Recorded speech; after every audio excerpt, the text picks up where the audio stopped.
South Korean politicians are all morons! They will do literally everything to try and fix their birth rate problem rather than getting to the main cause. The literally everything includes a politician promoting Kegel exercises or suggesting girls start school a year earlier than boys to make them more appealing. What? What the fuck are you talking about? That's insane. That's totally insane. But hey, South Korea. If you ever watched any of Bong Joon-ho's movies, you would know that the main message of all of his amazing movies is South Korea is a fucked up place. This country is literally ran by Samsung, LG, and Hyundai Kia. They have a horrible work and school culture, but by far the most important quote-unquote challenge they face is the horribly low birth rate they have. It is the worst in the world, and it's recently plummeted down to 0.72 births per woman. A country needs a birth rate of 2.1 to keep their current population, let alone grow it, and they're at 0.72. So why do the South Korea... That's insane. That's insane, South Korea. But I guess if in your country everything's expensive, you may as well think that I don't need to have kids. I don't need to get married. Yeah, because I cannot pay all those things. So I can understand that. Women not want to make babies with these handsome, rich, cute little twinks. They fuck with the other guy. They ask me to give up my seed. South Korea is miles ahead in misogyny technology than every other country in the world. Among Korean men, there is a widespread perception that designated seats for pregnant women are an excessively female-friendly policy, to the point where it became a trend on the internet to protest this policy by posting photos of dudes sitting in these seats as a form of protest. Imagine you're a woman in South Korea, right? You already have these unbelievable, unrealistic beauty standards where to be considered pretty, you have to be basically a supermodel. That's a fact. That's a fact because Korean woman, South Korean woman, and let's say all the Asian country women tends to like the European beauty standards, right? So they change everything to look like European. Bleaching skin, the eyes, lips, nose, everything. And on the other end, we all know about the K-pop. And sorry, but these guys just look like women. Makeups, effeminate, stuff like that. That's insane. That's crazy work. South Korea has the most plastic surgeries per capita in the world, with over 1 million operations happening every year, and with every 1 in 4 women aged 19 to 29 already having plastic surgery done, with men being 2%. On top of this, these motherfuckers decide to give you the largest wage gap on the planet for your hard work, and they only decriminalized abortion in 2021, 3 years ago. It's not legal now, but it's not illegal either. Me personally, if I was a woman, I would be crashing out and tweaking. Man, fuck men in particular, but not literally, which is how the 4B movement spawned, which means no dating, marriage, childbirth, or sex with dudes. And when your country's laws about women are written by John Jones and Harvey Weinstein, with intense misogyny, discriminatory laws, and the highest wage gap in the world, it is no surprise this movement spawned in South Korea. Yeah, I'm not sure about that. It's not only about that because there's a lot of videos on YouTube, social media, South Korean woman talking about the 4B movement, and it's not about that they hate the men. We need to stop taking what's going on in Western European countries and try to put that on other countries to explain what's going on over there. It's not only about that. It's only and mainly because everything is expensive in South Korea. School, marriage, stuff like that. The living cost is just expensive. So men and women are like, why am I having kids? Why do I need to get married? And maybe why do I need to work? They don't pay that much and everything is expensive. Yeah, I just may hand out my life alone, right? So It's not about that they ate the man, excuse me. It's more about everything being expensive in South Korea. So, yeah, we need to be careful. You know what does not help either? South Korea being the most expensive place in the world to raise a child, costing around $270,000 to raise a child until the age of 18. In second place is the glorious People's Republic of China. Taiwan, South Korea, your destiny is to be obliterated into nothing by a Chinese Dongfeng missile. South Korea has this phenomenon called academic elitism, where basically if you don't go to the best universities they have to offer, your life is basically over. It is the same in every Asian country, not only South Korea, right? They just have that idea that you need to go to the uni and perform, and you need to go to the best uni. If not, you're just gonna end up like the guy in the Squid Game, right? So, yeah, it's not only about South Korea, but it's insane because there's a lot of drama there.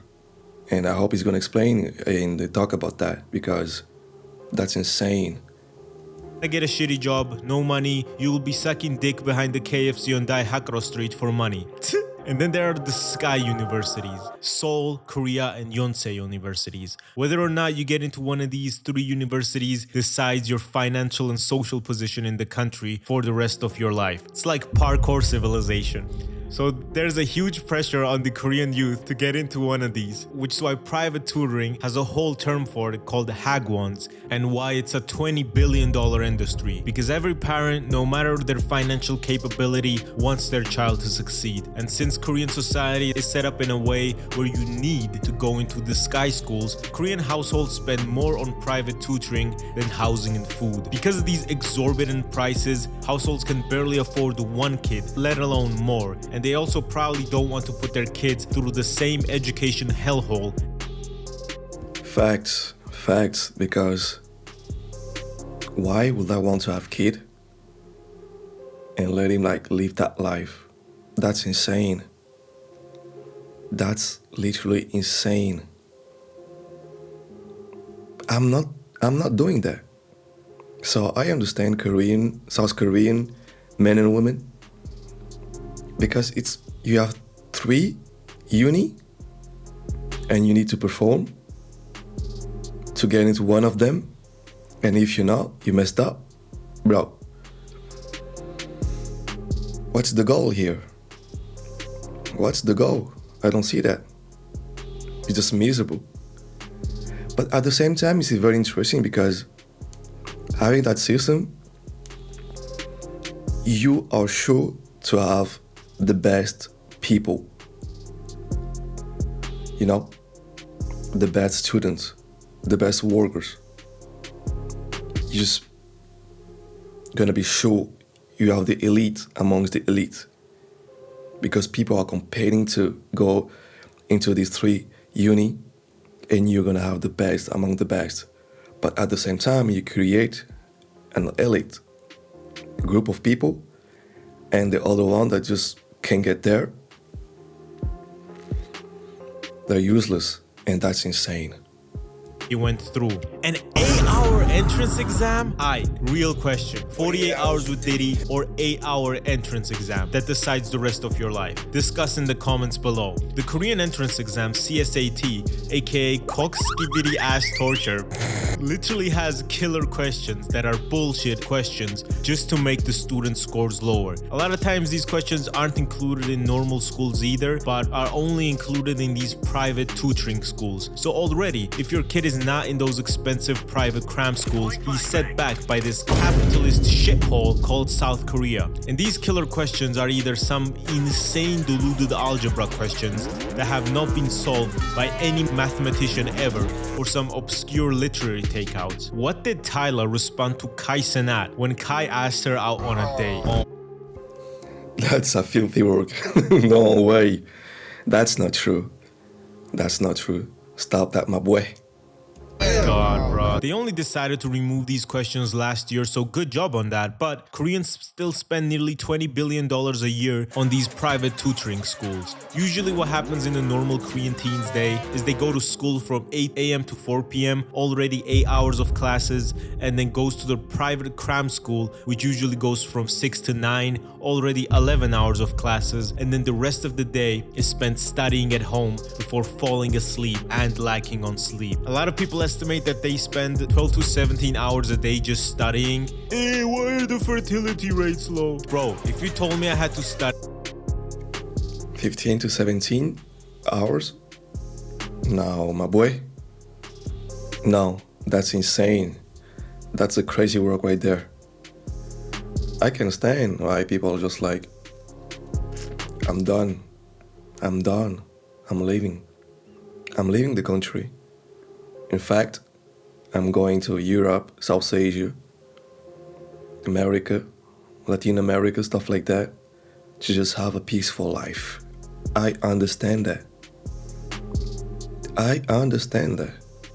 Jesus. 15 hours a day, the last thing on my mind would be making kids. I want to make kids out of spite of what this world has to offer, because why would I want to let my kids go through this hellhole called studying in South Korea? A big part of their demographic crisis is that they are extremely urbanized, and as all problems, it always comes down to fucking real estate. Over half of South Korea lives in the Seoul metropolitan area, because that's where all the Sky universities are, so everyone who wants to live well has to live in Seoul, and also because there are a bunch of construction restrictions that don't allow for a lot of housing to be built, so the limited housing in Seoul is basically a bidding war between Samsung higher-ups, normal South Koreans, and the guy from Squid Game. And the bidding war usually ends in the Samsung higher-ups buying these apartments, renting it to normal South Koreans for huge sums of money, and the guy from Squid Game sucking dick behind the Shake Shack in Yong District for 2,500 won so he can keep chain smoking his SA lights. In 1928, Stalin started the first 5-year plan, and the goal was to move these stupid, dumb, illiterate peasant farmers out from the farms and get them into cities where there was big industry and make them make tractors and a bunch of other cool shit. By moving illiterate peasants out from these big farms and cramming them into apartments, the Soviet Union's birth rate crashed. In peasant farmer societies, children are usually encouraged because they're more of a free labor and not as much of a financial burden. Yes and no. No, the lifestyle is just different from the city life. You know what I mean? You just have more space, even if it's very hard to be a farmer. But the quality of life is kind of better than the city life. City life, everything's expensive. So you tend to not have many kids, and like 1 or 2 maybe for those who have the means. But compared to the farmland, the farm life, the countryside life, yeah, you can have more kids, and maybe, yeah, you can use them as labor or whatever.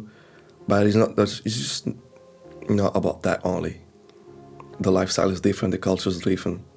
They're more traditional as well. They are more religious as well. So when you are traditional, religious, you tend to have more kids. That's it.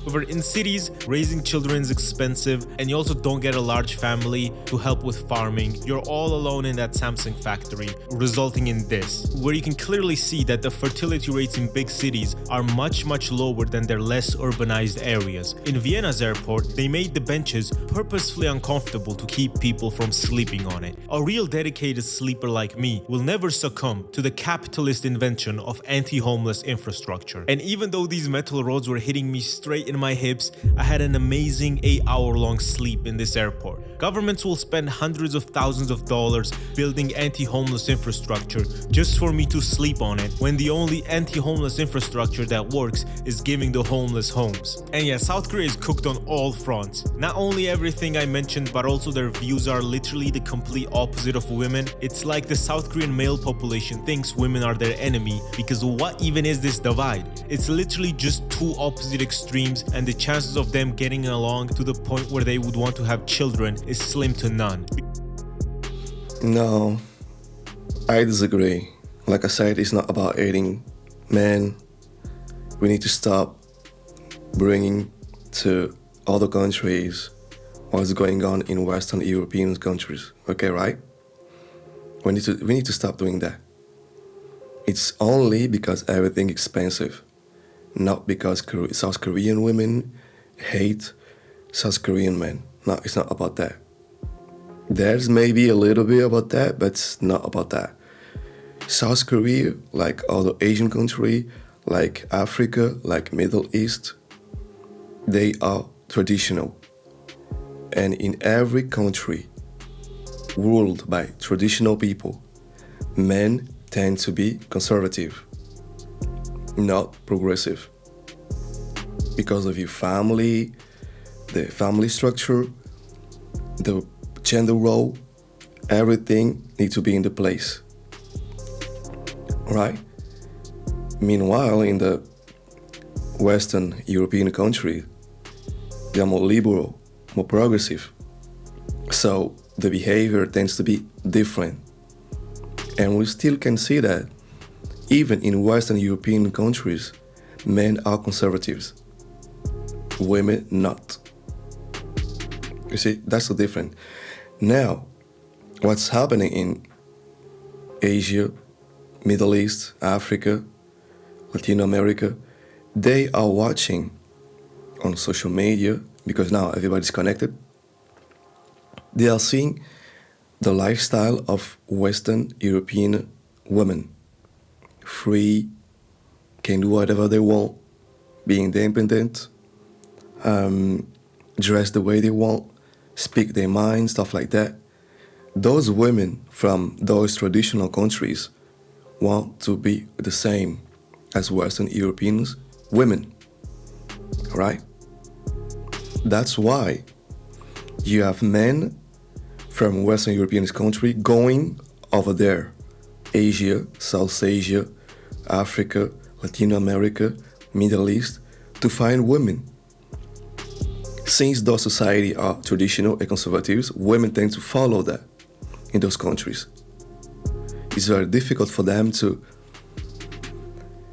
stop being conservatives unless they leave the country, right? If they stay in the country, they are going to obey the rule of the country, which means traditional. Just think about what happened in Afghanistan when American, UK, British, French were there. Yeah, telling everybody, you can go to uni, you can dress the way you want, you can do whatever you want. Everybody was doing that. But as soon as that American, British, French left the country, what happened? The other guys came back and took over the country and tell the women, you're going back to the kitchen. And women went back to the kitchen.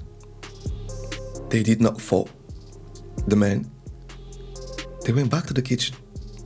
In some Middle Eastern country, women cannot even drive a car. They cannot dress the way they want. You see?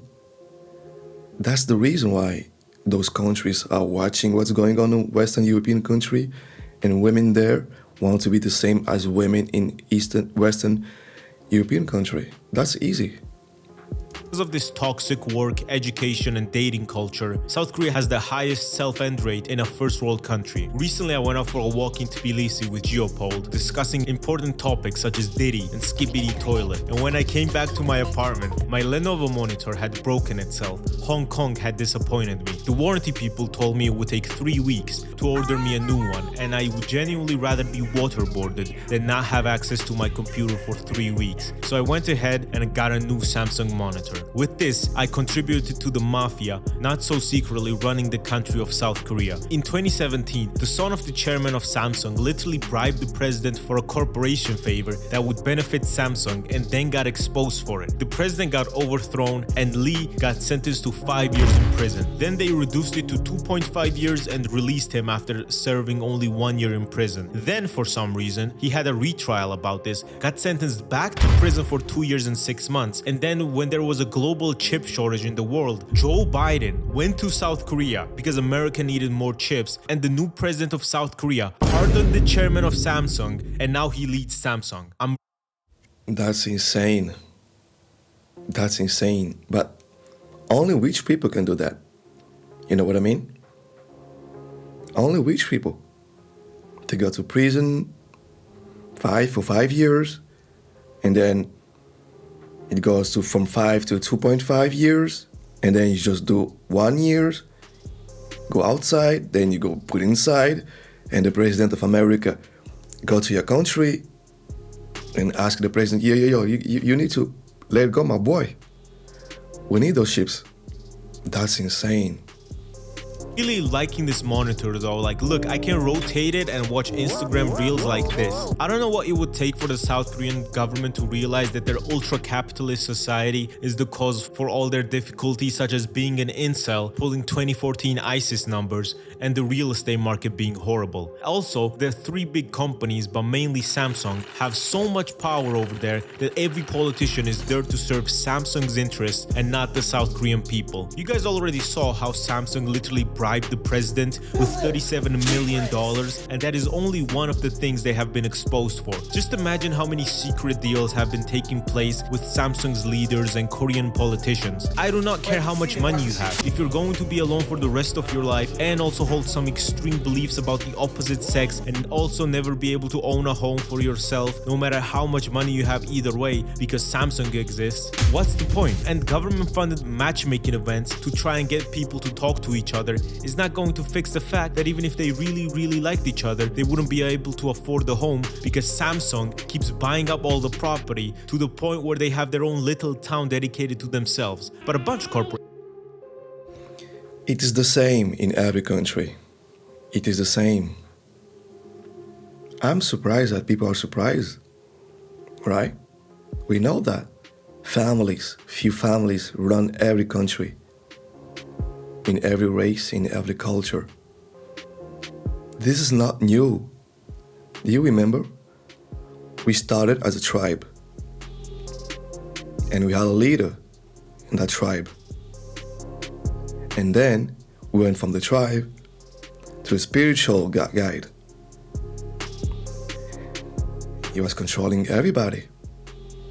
And then they gave us a Messiah, which means the king or emperor. What's that? Few families ruling the kingdom, the empire. Not everybody, not the people. Few families, right? Then a few families, self-made families, came and they say, we want the power as well. We're gonna use the people to overthrow the kings and the emperors. And they did that. And established what we call now nations. You know, a guy, a government, and you have the family running in the backstage. That's what we have right now. We have all the governments, but they don't have power. We know that those who have the power are the families, the rich families. It is the same in every country. Rich family, a minority of families are running the country, running and winning the country. They're making a lot of money, you know, and that's it. Creating jobs, creating companies. What can we do? Nothing. Even the new modern day self-made rich people, they don't want to overthrow the ruling class. They want to be part of the ruling class as well. Hey, that's it. Because you cannot explain to me why in 2025 we still have kingdoms. You guys like to be ruled. Why do we have kingdoms in 2025? I don't get that.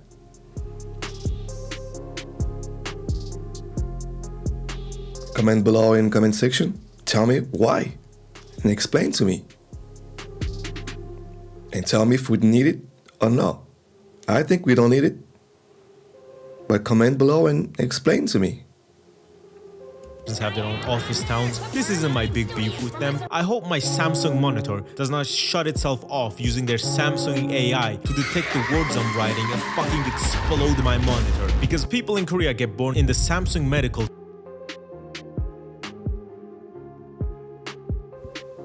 He cut the audio. It's not me. I did not cut the video. I did not cut the audio. He cut the audio. Just to let you guys know.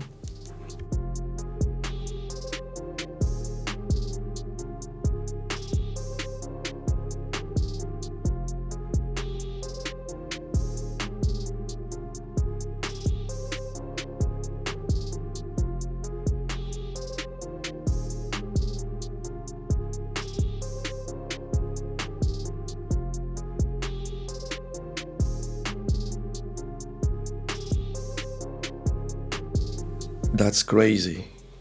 That is crazy. Jesus, that's insane. They just control everything. Wow. This is genuinely a cyberpunk dystopia if I've ever heard one, where one company controls everything and bribes the president. These huge country-controlling, family-owned companies are the cause of nearly all of South Korea's problems, but they enable you to watch Instagram Reels on a full 4K screen in portrait mode. Basically, if you're South Korean, you only have 3 options: Samsung worker, professional League of Legends player, or a K-pop idol. And when you become a K-pop idol, you are basically signing your human rights away to become a slave for a management company, where you live in dorms with your group members that are about to debut and literally starve yourself as a diet, usually eating about 1,000 calories a day. These women are stronger than most men in the galactic empire, I mean American military, because they eat basically nothing all day and train these dances for 8 to 10 hours a day, aren't allowed to leave without permission, and are not allowed to date anyone. And after 2 to 4 years of training, they might not even debut because their management company will refuse it. So put some fucking respect on K-pop's name. You might not like the music, but the work these people put in and the literal slavery they had to go through to get to where they are is just respectable. Game recognizes game. That's insane. That's what some people call modern day slavery. 300 calories? Yo. Even a baby need more than that. That's insane. I don't understand how it's not illegal. And it's like in America, NFL, basketball, football, all these sports, you have a lot of kids working very hard, giving all they have, but just a few of them will succeed.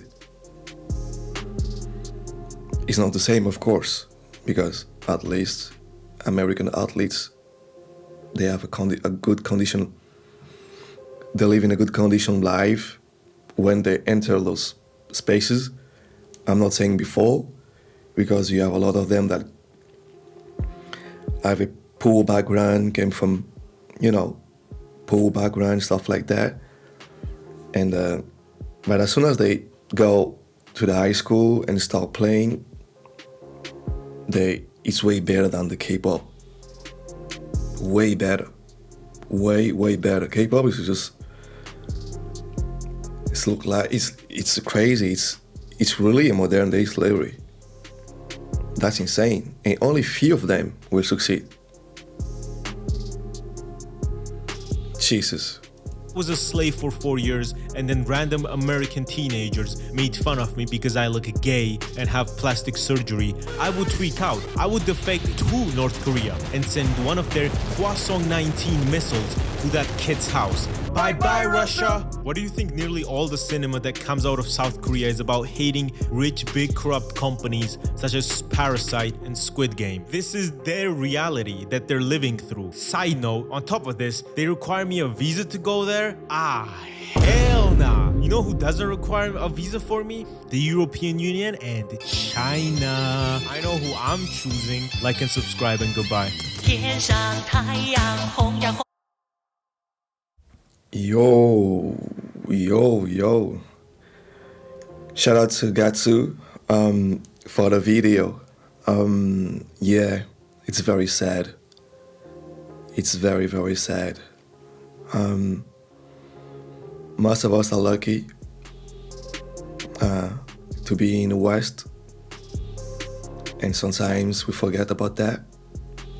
We take everything for granted, and they're not. You see what's going on in South Korea and in many places in Asia as well. You know, everything is expensive. You cannot have a decent, life. Life is very expensive. Everything is expensive, so they don't have kids. They don't get married. They're just tired. But shout out to my South Korean brothers and sisters. Keep pushing, keep striving. Move out if you can. There's a lot of country in this planet, right? There's a lot of places. And yeah, this is very sad. I'm sad, kind of. I'm very sad, and this is just the beginning of 2025. But hey, shout out to Gattsu for the video. Yeah, guys, don't forget to subscribe, to like, to comment below. Help me grow this channel. Ladies and gentlemen, I count on you. Thanks. Till next time. Peace.